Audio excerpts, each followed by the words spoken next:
Rafael, doctor Rafael Estrada Mitchell, con el placer de costumbre de coincidir en este espacio a distancia o virtual, y más en esta ocasión en que nos acompaña el doctor Luis Octavio Vado Grajales, profesor investigador de la Escuela Judicial Electoral, del Tribunal Electoral, del Poder Judicial de la Federación, profesor de la Universidad Panamericana, así como de la Universidad Autónoma de Querétaro, alma mater de don Luis Octavio Vado Grajales, además de un servidor público electoral con amplia experiencia, consejero electoral en Querétaro precisamente, y como ya lo mencioné, ahora colaborador en el ámbito académico en la Escuela Judicial Electoral, del Tribunal Electoral, del Poder Judicial de la Federación, y precisamente para abordar temas vinculados con lo electoral,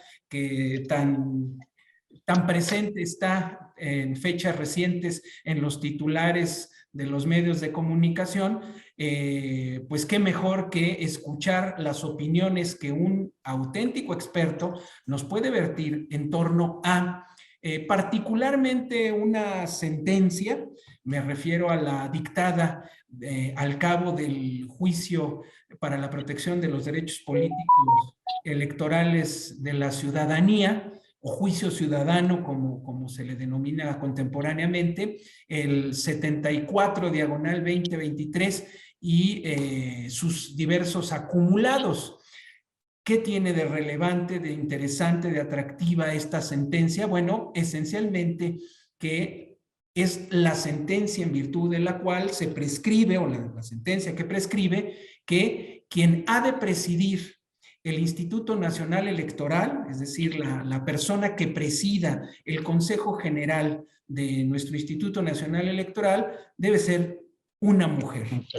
No es poca cosa, sin duda no lo es, y evidentemente esta sentencia, este criterio, lo tenemos que insertar en el contexto que todos conocemos, porque todos, como buenos lectores de noticias, de periódicos, de revistas, todas y todos, pues estamos perfectamente enterados del contexto en el que se dicta esta sentencia y el contexto que estamos en este momento viviendo en torno a la designación de las personas que ocuparán, que complementarán este Consejo General del INE. Y en ese sentido, pues digamos, para abrir boca e ir ubicando en este contexto y escuchar las opiniones que al respecto tenga, pues qué mejor que don Octavio Vado Grajales para que nos exponga quizá no solo el fundamento o el razonamiento que está detrás de la decisión, ahora sí que la razón de la decisión que se esconde, o bueno, no se esconde, está muy clara en esta sentencia, sino sobre todo también ubicar esta decisión en este contexto más amplio de la nueva integración o los nombramientos nuevos de personas que conformarán el Consejo General del INE.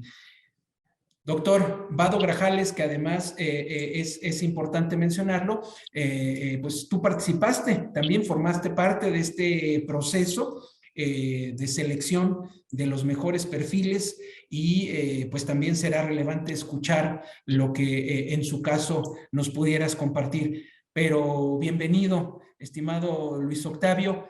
¿Qué nos puedes decir en torno a la trascendencia y la fundamentación, porque evidentemente está fundada en la Constitución, pero se hacen razonamientos verdaderamente atractivos para justificar esta decisión en torno a la presidencia del INE a cargo de una mujer? Bienvenido, Luis Octavio, por favor.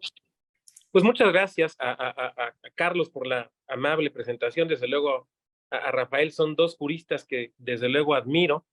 Y me da mucho gusto estar de nuevo en esta aula con ustedes en Tiempo de Derechos. Miren, aquí me acompaña la pluma que gentilmente identifica a la revista y al programa. Y yo empezaría señalando varias cosas. Lo primero es, efectivamente, estamos en un proceso de renovación del Consejo General del INE. Este consejo se integra por 11 consejerías electorales. que son, digamos, las que toman las decisiones. Y estas son nombradas directamente por, o electas o designadas por la Cámara de Diputados, en un procedimiento que implica una renovación alternada, no se renueva completamente el órgano cada vez. Sabemos que esa parece en general una mala idea, porque lo idóneo es que, bueno, en un colegiado salgan algunas personas, pero se conserve, digamos, la memoria institucional, se conserven algunos y algunas de sus integrantes. En este procedimiento, la primera parte es una legalmente previsto incluso desde la Constitución, es una convocatoria que realiza la propia Cámara de Diputados para todas aquellas ciudadanas y ciudadanos que puedan estar interesados y que cumplan los requisitos legales y constitucionales.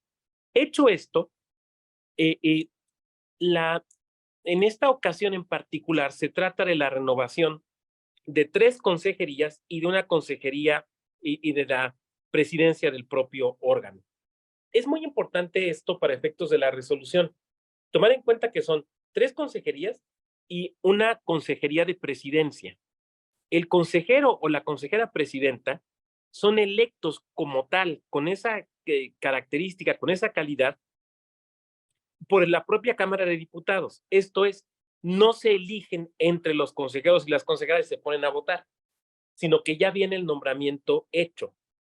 Eso quiere decir que si un presidente o una presidenta del INE renuncia, no es que se mueva a la silla de enfrente y se vuelva consejero, sino que deja de tener el encargo. Esto es muy importante para lo que vamos a comentar. Será efectivamente la impugnación que bien recuerda Carlos, el sub JDC 74 de 2023, al que se acumularon otros, y es muy importante el sub JDC 88 de 2023, porque es el que, de donde surgen los argumentos fundamentales de la sentencia que vamos a platicar. Señalar también que esto del JDC, este acrónimo, ¿no?, del Juicio para la Protección de los Derechos Políticos y Electorales del Ciudadano, es un acrónimo que ahora ya está en extinción, porque con la nueva Ley General de Medios de Impugnación, le quitaron lo de sistema, ¿no? La nueva Ley General de Medios de Impugnación en materia electoral, desaparece este juicio y es absorbido por el juicio electoral. Entonces, lo que era anteriormente el JDC, pues desde el 3 de marzo de este año, ya ahora ya no es JDC, ya simplemente es un JE, así le conocemos. Pero bueno, ¿cuál es el objeto de la impugnación, no? Utilizando una terminología que él señala. ¿Cuál es el objeto de la impugnación? Bueno, el objeto de la impugnación es la convocatoria para la elección de consejeras y consejeros electorales del Consejo General del INE, que, como ya decía yo, es un acto que proviene directamente de la Cámara de Diputados.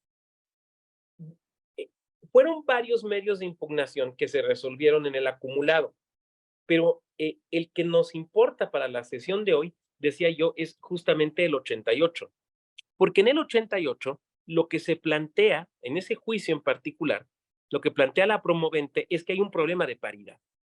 Hay un problema de paridad porque no se está considerando específicamente el acceso de una mujer al cargo de consejera presidenta del INE. ¿Qué es lo que sucede? El procedimiento es el siguiente, decía yo, son 4 espacios, 3 consejerías y una presidencia. Por mandato constitucional y legal, para cada uno de estos espacios se tiene que integrar una quinteta. Lo que se previó fue que se integrarían 2 quintetas de hombres, 2 de mujeres y una quinteta, digamos, la de la presidencia, una quinteta mixta. Y lo que se dice es, no, a ver, es que esa tiene que ser una quinteta de mujeres. Eso es lo que se impugna. Ya sabemos, como bien decía el doctor Báez, como buenos lectores de noticias, ya sabemos que, sin lugar a dudas, la sentencia lo que determinó fue que tiene que ser una mujer la que encabece el INE. Pero la pregunta es, ¿cómo llega a ese razonamiento? Bueno, me parece que es un razonamiento que se construye, jurídicamente hablando, a partir de 2 reformas constitucionales. La primera, la reforma constitucional electoral de 2014, aquella que dio nacimiento al INE, la transformación del IFE al INE, de los soples y demás, porque esa reforma introdujo el mandato de paridad, ya no meramente como acción afirmativa, sino como un mandato. el mandato de la paridad.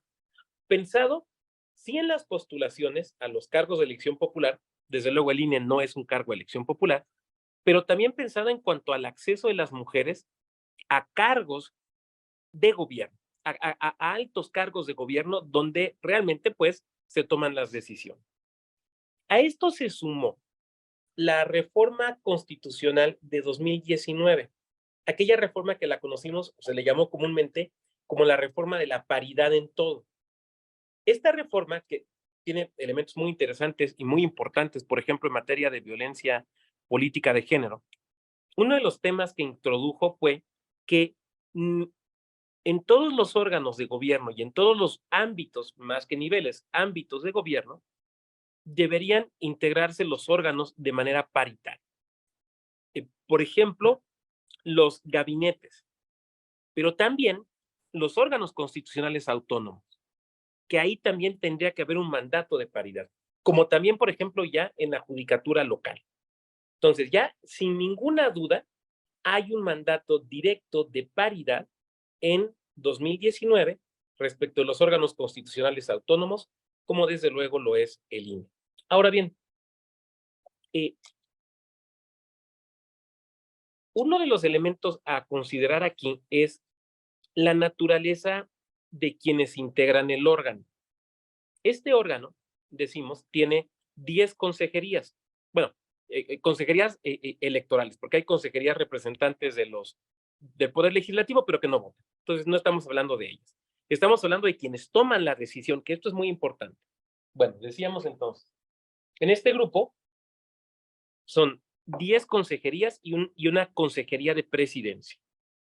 Las consejerías tienen diversas facultades: votar, proponer puntos, discutirlos, integrar comisiones, varios puntos.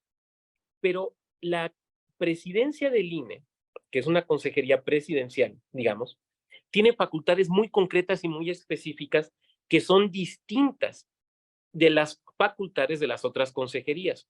Por ejemplo, acordar con la Secretaría Ejecutiva. Por ejemplo, en buena medida recae en esta consejería, ahora menos después de la reforma, pero bueno, está en suspenso desde luego, la administración institucional. De forma muy importante, por ejemplo, la propuesta de ciertos funcionarios y funcionarias, porque es quien tiene la presidencia, quien propone, por ejemplo, a las personas titulares de la Secretaría Ejecutiva y de las ahora 6 direcciones ejecutivas del INE. Por lo tanto, no es el mismo encargo, no es la misma función. Integras el mismo órgano, Consejo General del INE, compartes algunas funciones, como por ejemplo votar, pero claramente hay una distinción desde la Constitución y desde la ley entre ser consejero o consejera y ser consejero o consejera presidente. Hay una diferencia importante. Lo que hace la sentencia es, primero, a partir de estas dos reformas constitucionales que ya he comentado, construir la idea de que claramente en el ordenamiento constitucional mexicano lo que se está buscando es que las mujeres accedan a los puestos de toma de decisión. No de una manera testimonial, sino de una manera real, que sean quienes participen, quienes tomen las decisiones. Eso en un primer momento. En un segundo momento, un argumento muy interesante de naturaleza histórica. Se pone a hacer una revisión de quienes han detentado la responsabilidad de la presidencia del Consejo General en su momento del IFE y después del INE. En el caso del INE, bueno, ha tenido un solo presidente, el doctor Lorenzo Córdoba, que desde luego, bueno, es hombre. Y en el caso del IFE, se hace un análisis de las 12 personas que han encabezado, así sea de manera temporal o por una sesión al menos, al IFE. Y este órgano, o sea, de 12 presidencias, solo en 2 ocasiones y de manera temporal fue encabezado por mujeres. Alguna incluso para una sola sesión. Entonces, claramente lo que detecta, lo que muestra la sala superior es que hay un grave déficit en cuanto al acceso de las mujeres al cargo más importante en materia de organización de elecciones, en México, que es la presidencia del INE. Si el órgano eligiera a su presidente o a su presidenta, pues no habría, digamos, mayor problema. Pero el problema se presenta aquí y tiene que ver justamente con la convocatoria, porque justamente lo que se está haciendo es, para garantizar que lo encabece una mujer, la quinteta de las personas propuestas para la presidencia del INE debe ser entonces claramente y necesariamente una mujer.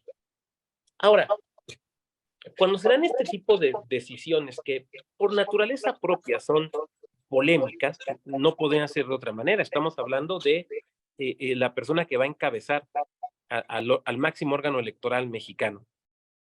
Uno está tentado a pensar, bueno, ¿y ese fue un criterio novedoso? ¿Fue algo que no habían visto antes y que lo vieron ahora? Y la realidad es que no, porque la Sala Superior ya tenía una línea jurisprudencial por referencia a los tribunales electorales locales, pero también a los órganos, a los OPLES, a los órganos electorales locales de las entidades, acerca de la necesidad de la alternancia de género, de manera tal que cuando el órgano fuera encabezado por un hombre, la presidencia, la siguiente ocasión tendría que ser necesariamente una mujer. ¿Esto qué es lo que provoca? Que necesariamente será la alternancia en las presidencias, que en el caso de los OPLES, al igual que en el caso del INE, tienen facultades y atribuciones exclusivas que le son propias solamente a la presidencia. Por lo tanto, aquí lo que hizo el Tribunal Electoral, y me parece que esto era algo previsible además, previsible, fue tomar una línea jurisprudencial que había venido aplicando por referencia a los tribunales locales y a los OPLES y aplicarla al caso del INE. Me parece, insisto, en ese sentido que no daba lugar a una sorpresa que se decidiera de esta manera. En algún momento, previo a todo esto que estamos platicando, alguien me preguntaba, oye, ¿cómo ves, Vado? ¿Crees que vaya a tener que ser mujer la presidencia del INE o pueda ser hombre? Y yo decía, bueno, si nos vamos a los criterios que ha seguido el tribunal, creo que claramente tiene que ser mujer. Y aunque hacerla un poco de adivino, de pitonizo judicial, es un mal negocio porque no siempre uno le atina, pues en este caso creo que pude predecirlo adecuadamente, pero no es que sea mayor ciencia, es que ya era una línea jurisprudencial que el tribunal le había venido manteniendo, no se había interrumpido, no se había introducido un criterio nuevo que lo pusiera en duda. Entonces, bueno, pues realmente así es como ha concluido la situación, esta sentencia. ¿A qué llevó esta sentencia? A que el comité técnico, que es un órgano temporal nombrado por la Cámara de Diputados, por el INAI y por la Comisión Nacional de Derechos Humanos, que son quienes tienen estas potestades, después de conducir, digamos, el proceso hasta la etapa de entrevistas, entregara los nombres y las quintetas en el caso específico del caso de la presidencia del INE, señalando en esa quinteta únicamente mujeres. Ya sea que se dé, entiendo que justamente mientras estamos platicando se está dando algún tipo de discusión en la Cámara de Diputados o al menos en la Junta de Coordinación Política, ya sea que venga una designación por voto de la Cámara o se vayan al método del sorteo, ya sea en la propia Cámara o en la Suprema Corte, lo único que sí nos queda clarísimo es que alguna de las 5 mujeres que están en la quinteta para la presidencia del INE va a ser presidenta del INE y que por lo tanto el INE va a tener, sin lugar a dudas, su primera presidencia mujer definitiva. Pues ese es el marco general, digamos, mi estimado Carlos, y el contenido y el sentido y la razón de esta resolución.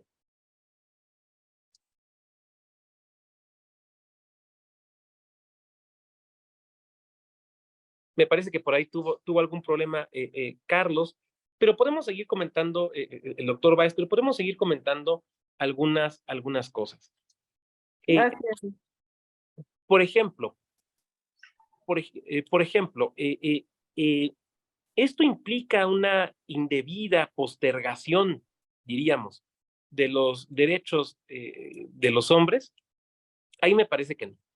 Ahí me parece que lo que implica es reconocer una situación de desigualdad estructural, por un lado. Por otro lado, tomarse en serio el mandato constitucional, en particular de la reforma de 2019, que implica la idea de la paridad en todo. Insisto, la decisión podría haber sido distinta si se tratara de un órgano donde sus propios integrantes nombran y de manera temporal a quien se hace cargo de la presidencia. Pero no es así. En este caso específico, insisto, es la Cámara de Diputados quien hace el nombramiento inmediato y directo. Es como sucede en los soples, porque el INE nombra a las consejerías de los soples y nombra también al consejero o consejera presidenta. Por eso esta línea jurisprudencial que ya he abordado, en el sentido de que tiene que haber alternancia. Si ya fue presidente hombre, ahora corresponde presidenta mujer. Es una línea que incluso se ha desarrollado, estoy pensando en el caso del Estado de México, ¿no? De manera tal de permitir una mayoría de mujeres que integren el órgano colegiado. ¿Por qué? Pues creo que será evidente para ustedes por la existencia de esta desigualdad estructural. Pues es, mi estimado Carlos, mi estimado Rafael, lo que yo pudiera señalar acerca de la resolución. Muchas gracias, querido Octavio. Creo que en efecto Carlos ha tenido algún problema para conectarse, pero yo te preguntaría, si me permites, y si se me escucha. Perfectamente. Yo te preguntaría, doctor, ¿qué opinas del caso de una consejera del INE que expresó su intención de poder integrar la quinteta para presidenta? ¿Sería eso conforme a nuestro orden constitucional, en tu opinión, o no? Creo Entiendo que que representaría problemas y que se resolvió el asunto, pero me gustaría conocer tu opinión en términos de principios y valores constitucionales. Creo que es un caso muy interesante que además ya se había presentado, no para el caso del INE, pero sí para el caso de los soples. Ya se había planteado la duda de, por ejemplo, si alguien que había sido designado o designada en una consejería podía después aspirar a la presidencia del OPLE. Sobre todo a partir de las convocatorias que emitió el INE después de la primera tanda de consejerías, la primera fue hace 9 años, en 2014, el INE para la siguiente tanda, digamos, lo que empezó a introducir en las convocatorias fue que si ya había sido consejera o consejero, no podías aspirar a la presidencia. O sea, ya no podías volver a participar para integrar el órgano en carácter de integrante del Consejo. Y esta decisión fue validada por el Tribunal Electoral, se consideró que era válido. Entonces, digamos que también ahí ya había, por plantearlo de alguna manera, una línea jurisprudencial. Cuando se plantea este asunto que tú muy bien recuerdas, doctor Estrada, por referencia a la presidencia del INE, entiendo que el argumento de la demanda iba por el lado de que, bueno, es que se tienen funciones distintas. Y la sentencia que se dicta lo que señala es que no es posible, si ya integras el órgano o ya lo integraste, porque ya no hay reelección en estos cargos, si ya integras el órgano o ya lo integraste como consejero o consejera, ya no puedes optar por la presidencia. Hay un voto particular muy interesante del magistrado Felipe de la Mata en este asunto, donde lo que él establece es un voto concurrente, un voto concurrente.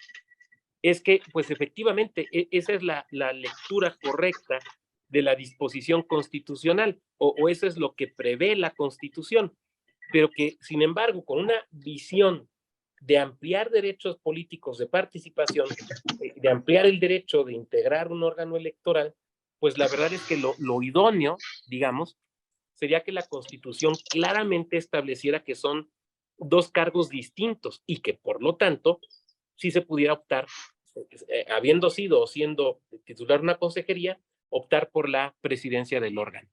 Pero en la lectura que se realiza en este voto concurrente, esta lectura inmediata de la Constitución no es posible, sino que sería necesaria una reforma constitucional.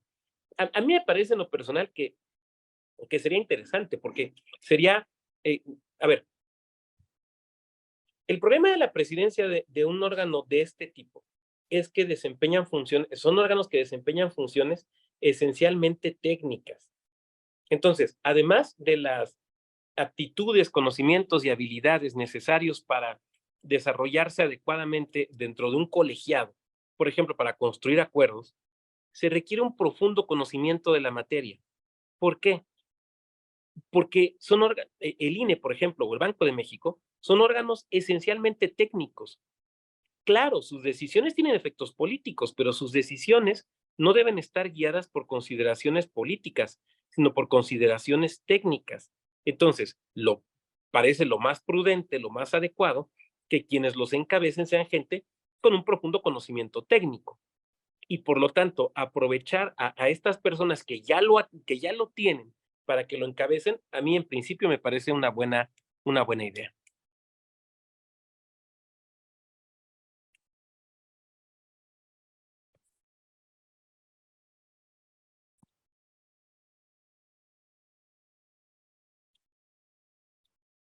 No sé si a lo mejor en redes tengamos alguna otra pregunta, algún otro comentario.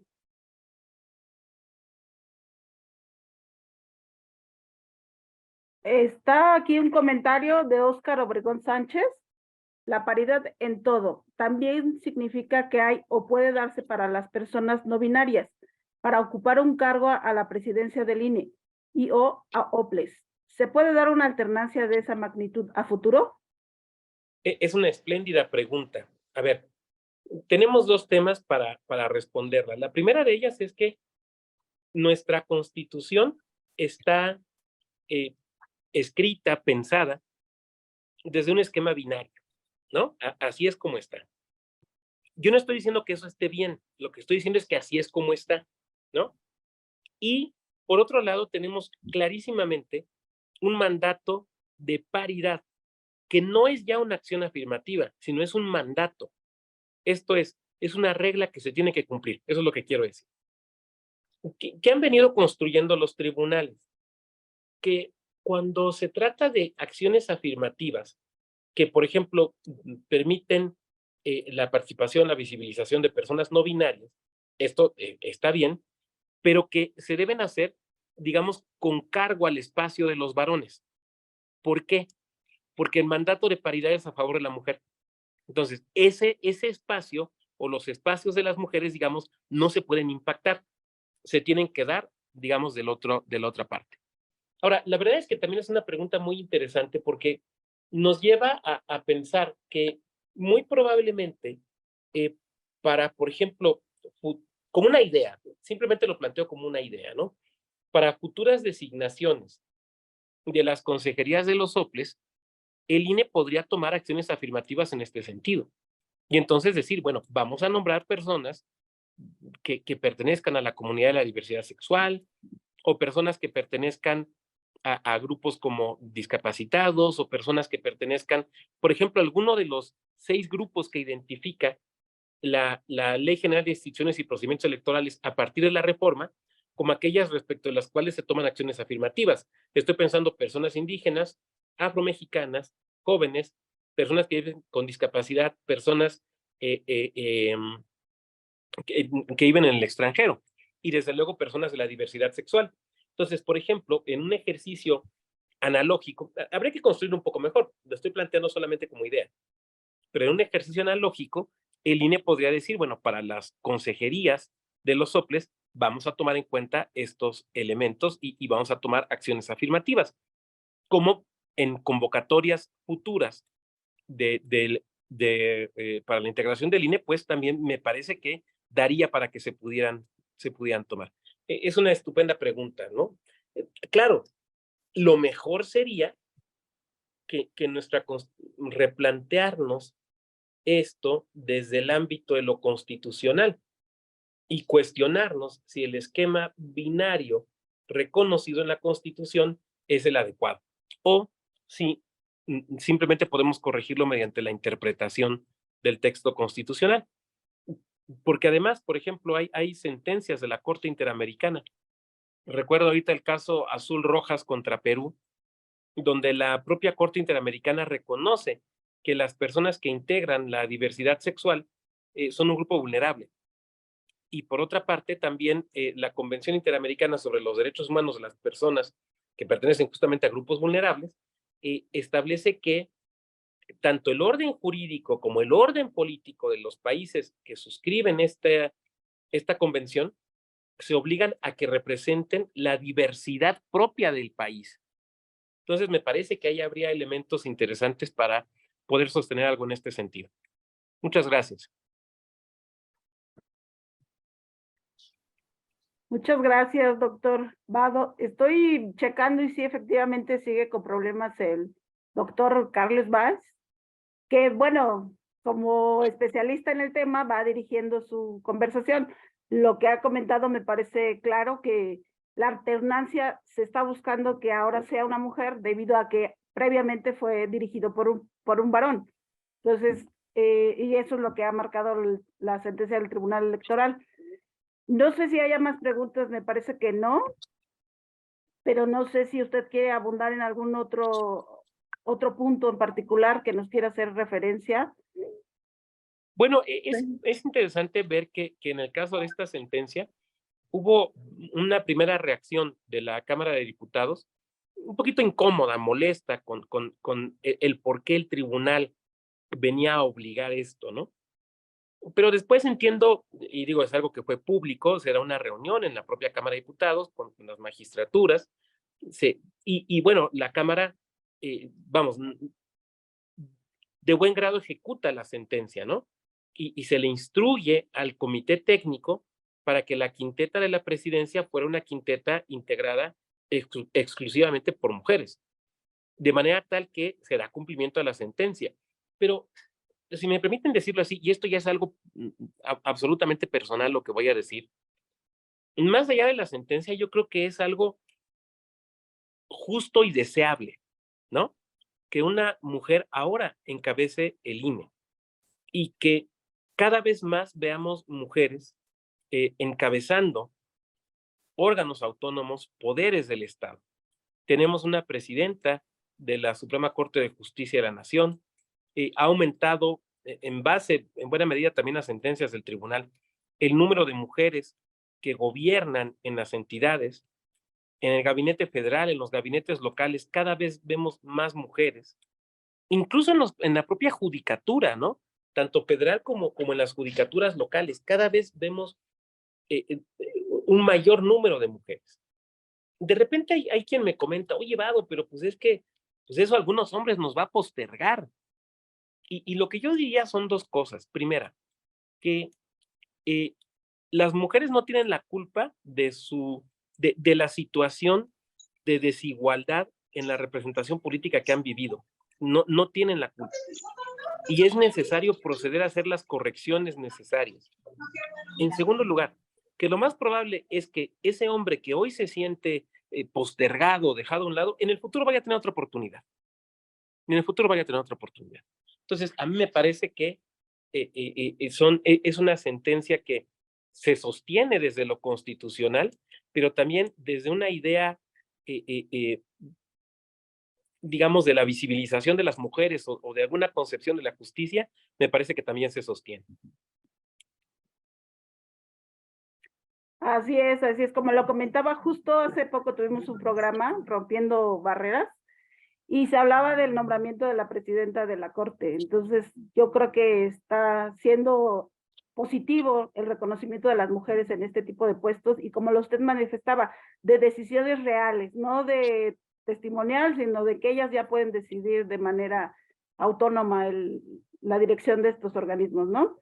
Entonces, no sé si el doctor Estrada también está aquí, no sé si quiera comentar algo más, no veo otras preguntas. Pues no, mi querida Susana, mi querido Octavio, hoy nos ha jugado muy malas pasadas el internet, pero la tecnología bueno, no creo tiene que palabras de honor. No la tiene mi querido Luis Octavio, pero me dice por el chat Carlos Báez, el doctor Carlos Báez, que agradece infinitamente este ejercicio de profunda elocuencia, de excelencia en el análisis electoral, y yo creo que se vale de una pasión justiciera e igualitaria muy grande, ¿no? Muchas gracias, y bueno, pues tenemos obviamente un reconocimiento para ti, un invitado de excepción. Susi, por favor. Claro que sí. Ahí está el reconocimiento por su excelente participación como ponente en el programa Los Criterios del Poder Judicial. Le agradecemos mucho la presencia, la transmisión del conocimiento y no sé, algo más que quieras comentar, Rafa. Doctor, perdón. Susana, pues le agradezco mucho, muchas gracias, doctor Estrada, muchas gracias al doctor Báez por la oportunidad de estar con ustedes. Siempre es un gusto y las veces que me inviten, yo soy el más encantado en estar con ustedes y con su auditorio. Muchas gracias. Muchas gracias a ti, mi queridísimo Octavio, muy admirado, y muchas gracias a Susana Miguel, que nos ha sacado hoy del atorón tecnológico junto con el ingeniero Rafael Barba.